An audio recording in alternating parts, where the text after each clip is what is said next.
Hey guys, so the ongoing battle between Min Hee-jin and HYBE in the K-pop world has turned another corner, with a sub-label within HYBE taking battle with Min Hee-jin. They released this semi-documentary Netflix meets YouTube style film that was about 27 minutes long that outlined point by point their refutations against Min Hee-jin's claims that Illit copied New Jeans. And also they were, it looks like, building their case, because you know how Illit is now, or I should say Source Music is now taking Ador and Min Hee-jin to court. And it looks like they have amped up the game, and the difference now being is that BLIF Lab has, of course, the complete coordination and support of HYBE. So this should probably have Min Hee-jin shaking in her boots, but I don't think there is yet an English version of what this 27 minutes entailed. So a lot of people are relying on these immediate news articles and all of these netizen bots that were attacking and criticizing this documentary, saying like, oh, this documentary made things worse for Illit, and they were cherry picking essentially all of these points that weren't really even in the film. Like, they would take something that was in the film, but then they would make a conclusion that basically has no basis in any kind of merit. And so I think that is the difference between, if you saw the last video, media campaign versus media play. So what I think Illit and BLIF were doing with this video is their media campaign to tell the public their side of this battle and how hard it has been for them and what they are doing and what they are thinking. That is more of a media campaign because they are organizing their point of view, their side, and releasing it to the public. Whereas the media play, if you think that a lot of those comments were not real, just meant to be planted there, like the jelly beans, in order to incite other people, like the fans of Min Hee-jin or people who support her, to dump on the hatred against Illit and BLIF, then that would be more of a media play. So the way I see it is that the reaction to it that was stilted heavily against Illit was a media play, because it's meant to be deception in the sense that, like I said, you know, you have a bowl of organic blueberries, but then there are blueberry jelly beans hiding in there with a specific hate message, and you think all of them are organic, real comments from real people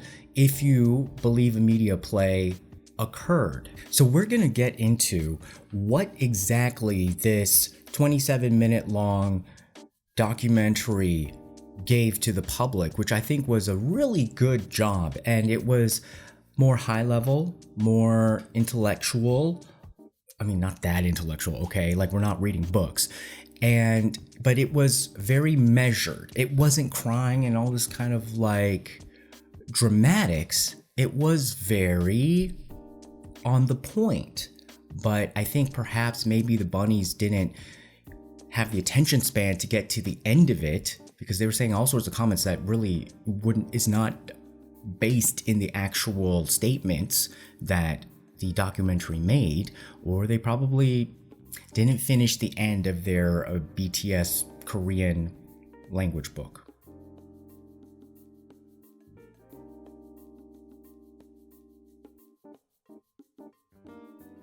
Okay, so in a nutshell, why is BLIF doing this? Of course, number one, they're trying to protect the artists. They're trying to stop all of this harmful hate campaign that has even led to, it seems, health problems for some of the members, and to, be very clear about where they stand. So of course they have to protect the Illit members first. Then also, you could tell, like, a lot of these people, they were like, finally they got to have their voice. And they were doing it in a very professional way, because as employees underneath that sub-label, they can't just be going out and having their own press conferences and all that kind of stuff. But at the same time, I'm sure that they wanted to defend themselves publicly, and this was a format for them to do it all together and have it organized, and then have the blessing of the company so that you don't, you're not going rogue all over the place. But I think the most important thing is to really establish that they are going to move forward. They said this in the documentary, they said this in statements, they said this with their actions. They're moving forward with the criminal lawsuit and the civil lawsuit against Ador and Min Hee-jin. And why is that important? Because the whole thing will go into how they break down the plagiarism, but the plagiarism is really not the central issue here. So again, how like bunnies like to spin the jelly beans into Easter and say it's all about plagiarism. But the main point, I think, is actually the case against Min Hee-jin for using plagiarism as an attack to malign, to defame, discredit, slander Illit, the members, and B-Lift. And why is that important? Because the whole plagiarism thing, everybody knows that nobody is going to be able to prove in court that one plagiarized the other. And even B-Lift is saying, like, we don't even want to we have never took it there. We have never accused Min Hee-jin of plagiarism. So both sides know that, and common knowledge is that the plagiarism issue is extremely hard to win in this, music industry format. So nobody's gonna win there. But where B-Lift can win is Ador and Min Hee-jin damaged us as B-Lift and Illit. And if that suit goes through, so criminal is definitely a very important foundation, but the amount of damages, basically the fines imposed onto Ador or Min Hee-jin, it's not that high. But the civil could be higher, and the number that they need to get is about $1 million, or with the exchange rate less, maybe $750,000, $800,000. Basically, HYBE, I believe, in Min Hee-jin's employment contract, because everyone's just like, how like this injunction, whatever.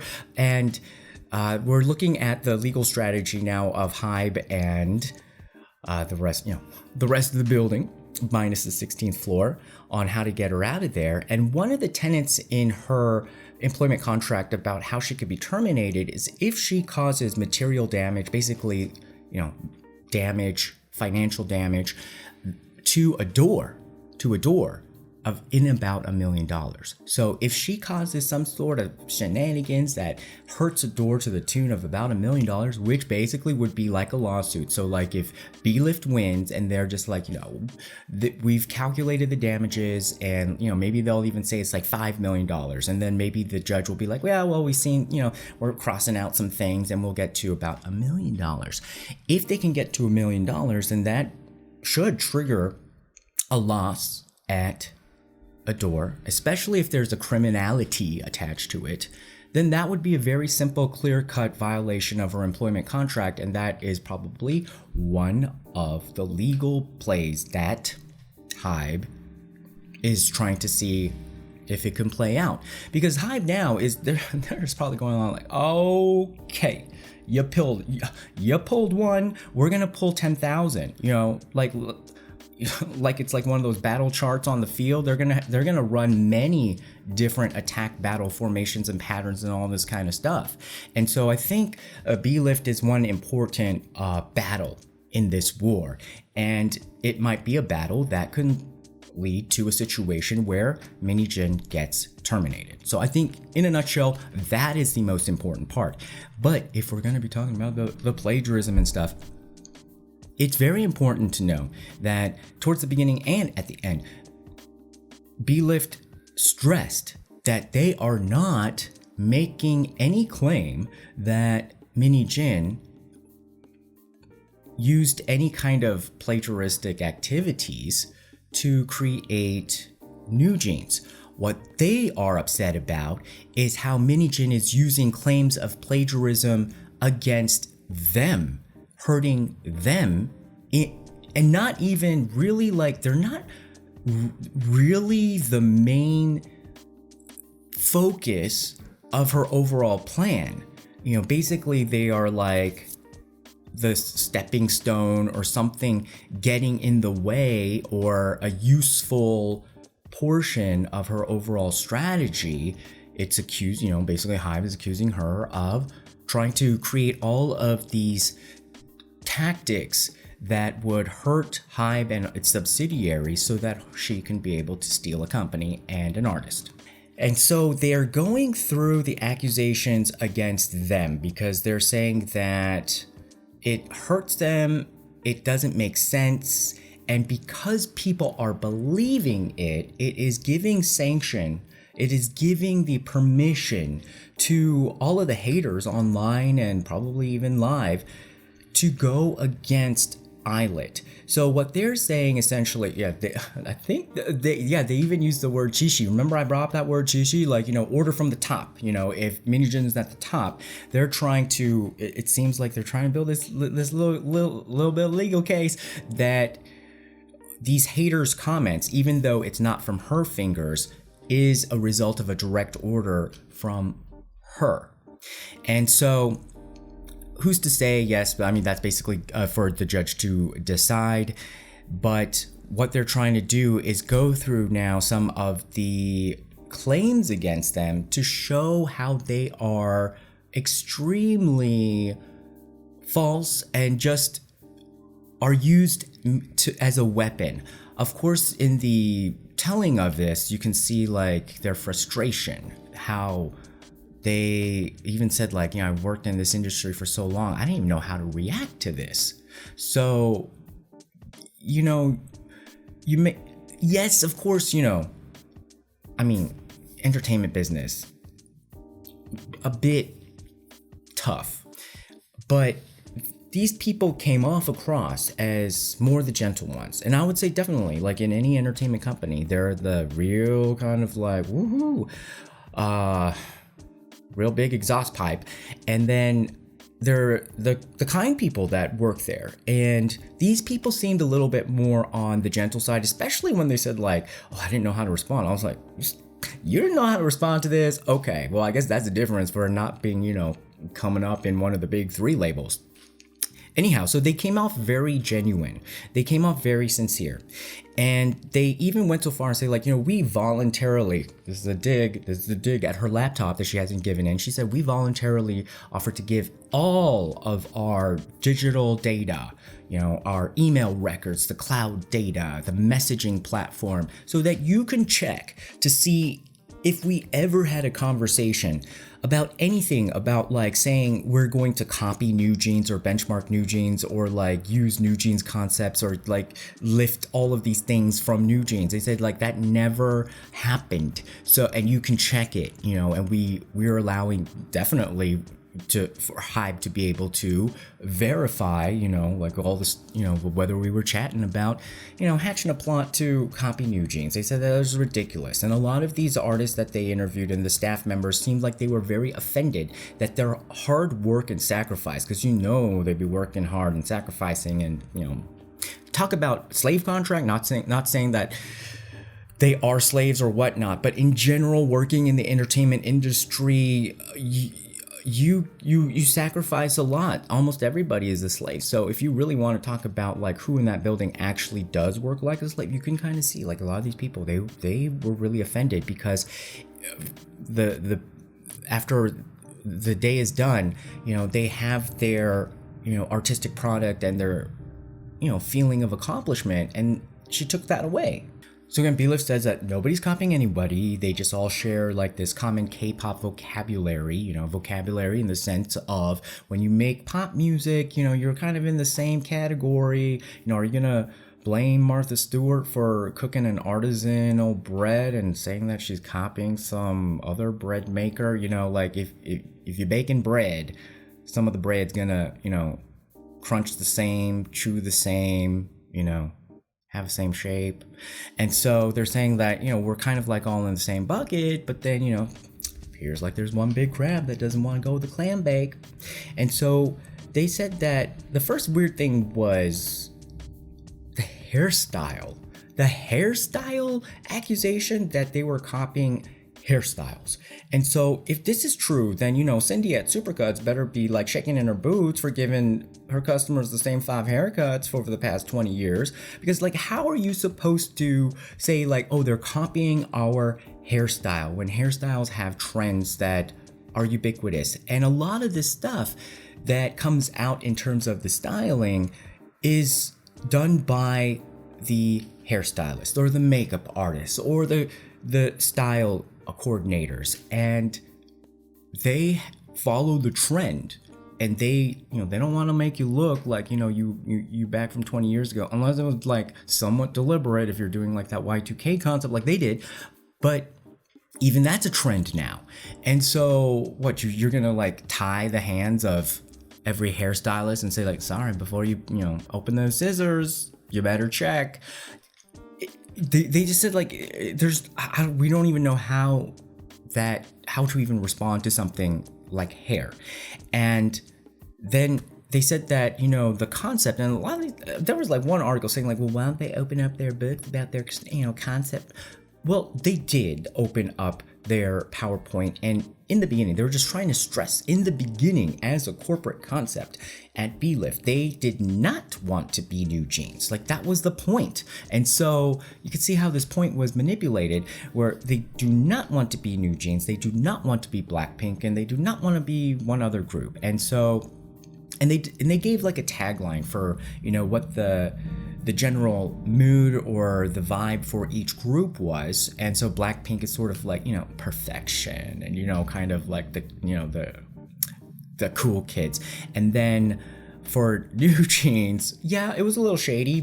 They just said that, but I think for them it was probably a very from the heart and protective type of description, because they said that New Jeans is like, even though they're young, they appeal to like, the older crowd, if you know what I mean. And then all the like bunnies are saying like, oh, I can't believe they in this document they were like sexualizing New Jeans. I'm sorry, honey, who was the first person that baked the first cookie and put it on sale? Okay, who's the first person that opened up the cookie factory and wanted all them cookies but not for free? So they started with this whole thing about, we do not want to be New Jeans, and then they clarified what their concept was. They said that Illit are like those teens who can be your friends in the classroom. So they wanted to have that sort of image, whereas New Jeans appeals to like the 20s who like this new Y2K concept. So totally different. And they brought, I think, Elle Magazine, they were saying like, oh, we saw like the evidence for the first time in the court filing that Min Hee-jin submitted, and she submitted like our photo spread in Elle Magazine.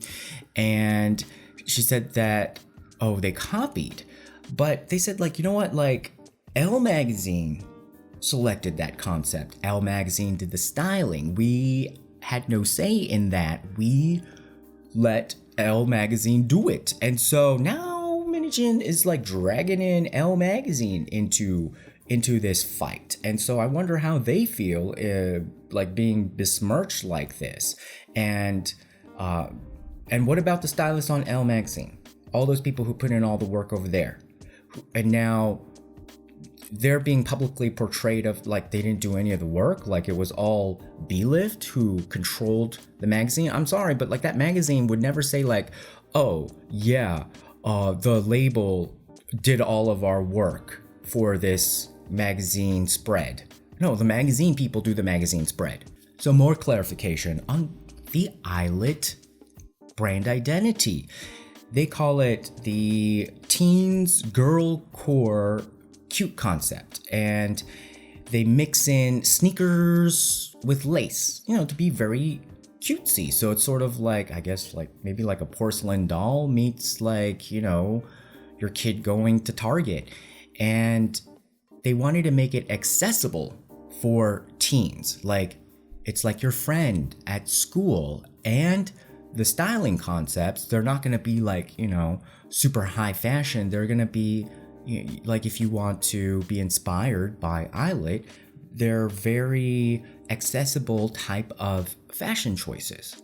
And you can totally see that. And they said that even people in the media were calling it not girlcore anymore, but like they really carved out a specific niche. So now it's called Illit core.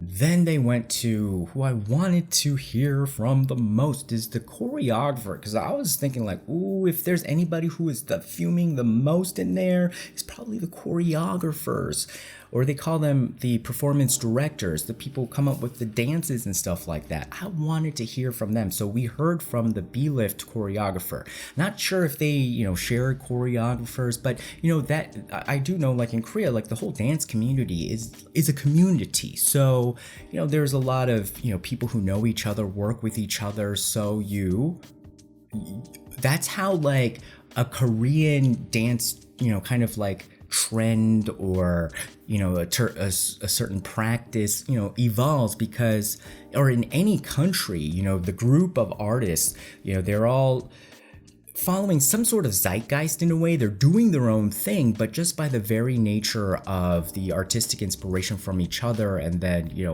basically the market so the choreographer seems so upset, and he's saying like, look, no, not at all. Like he's not gonna get, he is not gonna fall on the Min Hee-jin axe. And so he said that he never talked about new jeans in any concept meeting, and the main point of magnetic was the hand thing that was the most unique, and that was super unique. I have never seen it anywhere else in that way that they did it. And they said that is the main move of the magnetic Illit song, but that Min Hee-jin focused on and cherry picked out a step that was not even 1 second to say that Illit copied New Jeans. And of course he had to throw in the shade, but we need to know, because we need to know. And so he said that they picked out this kick and step, and he said that kick and step, you learn that in any basic hip hop dance class, and it's like a staple move. It looks like a transition move, or I don't even want to like belittle that move as a transition move, but I think it's just like when you talk, you got to use and, the, a, prepositions, conjunctions. So to me, those dance moves that he's talking about, the kick and step, to me that felt like if you were turning a dance into sort of a sentence, that's like, oh, and, or but, or with. And so it's just a standard move that happens as part of dance vocabulary.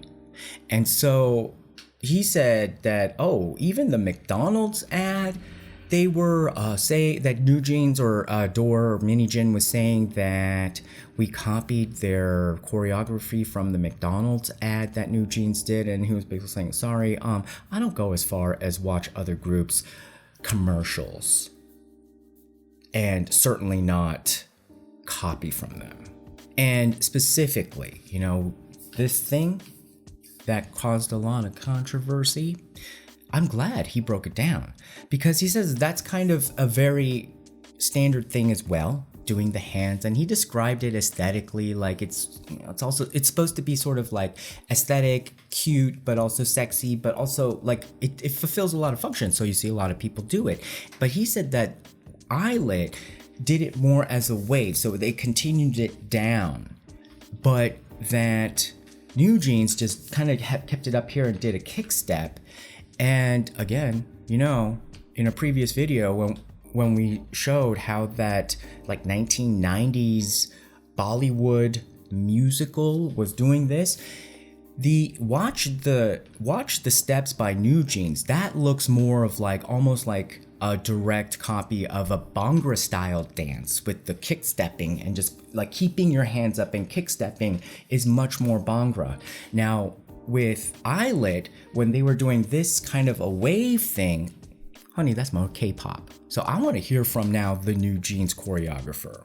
What's he got to say? Or she? Let's hear from them and have them point out directly what exactly they think was copied. Or do they actually think that they were copied? Because I don't know. I think that if he or she did that, they would be outcasted from the dance community. Then they countered the claim that Min Hee-jin made about how could Illit copy us by being the face of a fashion brand before they debuted. Again, I can kind of see how these executives were feeling, you know, even if they had dealt with the craziest, you know, people in the world. What? Getting a sponsorship by a fashion brand, and of course they have to make money. But even that aside, how can that be copying? Just to have a debut with a fashion label as, you know, kind of like part of the campaign before their debut, they're saying that, oh, New Jeans did that, so you're copying us. Well, they said that not only was that ridiculous, we have one better, because yes, all like the New Jeans girls were unknown before they debuted, but the Illit girls, they came from a competition show, so they already had celebrity status, they already had visibility, they had name recognition, and they had image and popularity that brands wanted to associate themselves with. So it's not as if they did this before their debut. They essentially already debuted through the competition show, and so on many levels they're saying like that argument makes no sense, but it is extremely harmful and attacking against Illit because people believe this. And of course, like any good documentary, we needed a little bit of an intermission with some tea, with 2 spoonfuls of shade by one of the executives. And he said, Min Hee-jin's like this: all my stuff is original, even if it's clear that it looks like it could have been copied from pop groups before. All my stuff I made. He's saying Min Hee-jin's, you know, the way that she positions herself. And everything that comes after me has been copied. And he's saying, like, if you look through the plagiarism claims that she gives, like, that's kind of the format that she has. And I'm thinking maybe that's why she thought it would be important to debut New Jeans first, because then it's much easier for her to lob all of these claims of like, you know, don't do that, don't do that, don't do that, because you're gonna copy me. And so that's an easy way internally, corporately, to sabotage a different department and, you know, make them struggle so that your girl group can rise. But again, we know HYBE is not just about her group and her. So to elucidate this claim, they went into the hanbok, the traditional Korean dress, and every girl group has done some sort of campaign or promotion or photo shoot or performance in hanbok. It would be odd if they didn't. It would be a slap in the face to Korean culture if they didn't. It is part of K-pop that they do. And so it's ridiculous that she says that Illit copied New Jeans for wearing hanbok. She's gonna go to every grandma and every wedding and say like, look, you're copying, because she said that even down to the pastel tone colors. Honey, the pastel tone colors now on hanbok is what's in. It's the trendy, and especially it fits the girl group vibe. It's beautiful. It, you know, has this flowing thing. The colors are, you know, very feminine. And so she's gonna like shut down the hanbok factories now.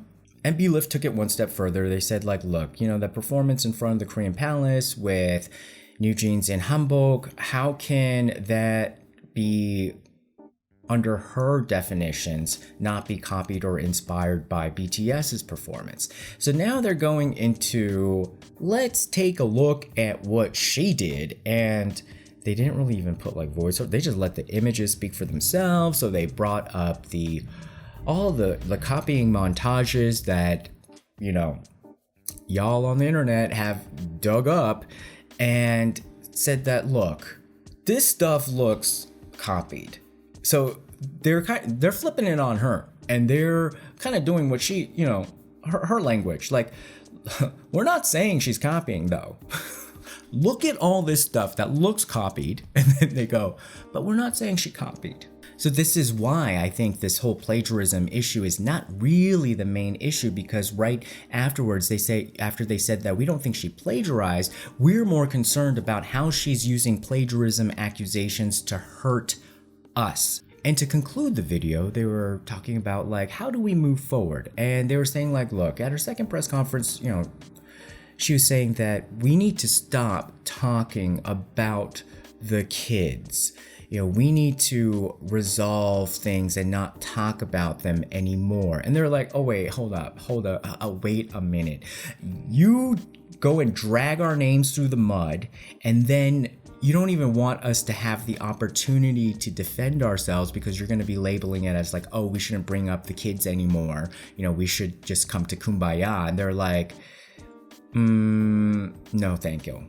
And they're really alluding to this media play situation, because they're saying that, you know, she's claiming that all of this talk about Illit being literally created to block new jeans was something that, oh, you know, like it was concerning because we heard it from all of the media and the YouTubers. And B-Lift is saying like, no, that's her position that she planted. And when they were talking about how to move forward, they're like, well, does this fight end really when you punch us and then you decide that the fight is over? And they said they need a sincere apology from her to move forward. And of course, she had that opportunity at the second press conference when the reporter asked point blank, do you have anything to say to the other groups that got hurt in this process? And she said, we all got hurt.